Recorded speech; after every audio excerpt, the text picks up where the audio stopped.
Long before the lands that would become Camavor were named, dragons dwelt there. Once mortals arrived, conflict followed.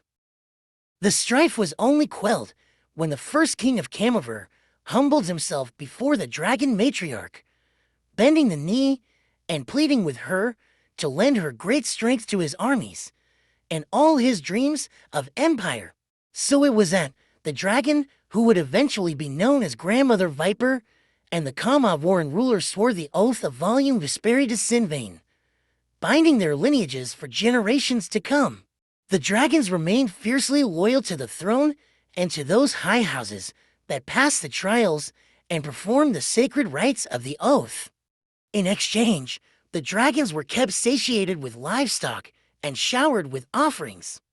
The gold, jewels, and precious artifacts they accumulated over the years garnered them a great respect, and those brazen enough to cross the dragons would pause at the thought of their own fortunes being reduced to molten slag and windblown ash. Long after Grandmother Viper passed into legend and her brood was already much diminished, the young king, Viego, called upon the imperial dragons to accompany him and the knightly orders to the Blessed Isles.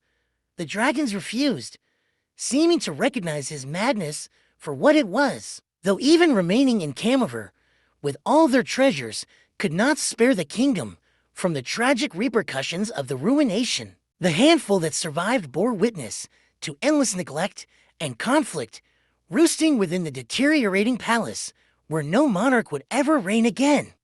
Centuries would pass before another imperial dragon would hatch. As that hatchling grew, scarcity of game forced his mother to venture further and further to hunt. This left the nest vulnerable to far-roaming Noxian beastmasters, who stole the young dragon and set sail for home to collect their reward. However, shortly before arriving at their destination, the mother dragon discovered the ship's whereabouts and obliterated it with her fiery breath.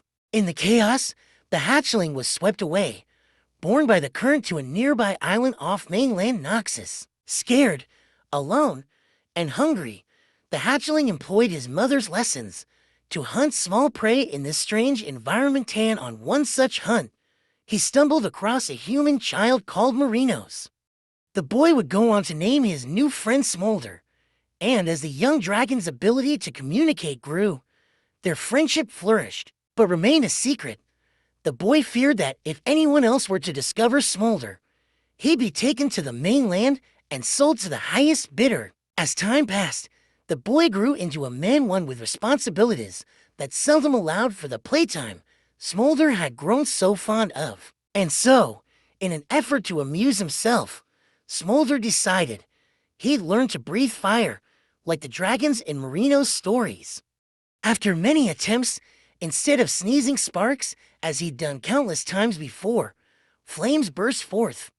And in his excitement over this new development, Smolder failed to notice the fire spreading until it had engulfed the forest canopy. Suddenly, louder than a hunting horn, louder than thunder, a roar unlike any other rang through the air as a massive dragon approached.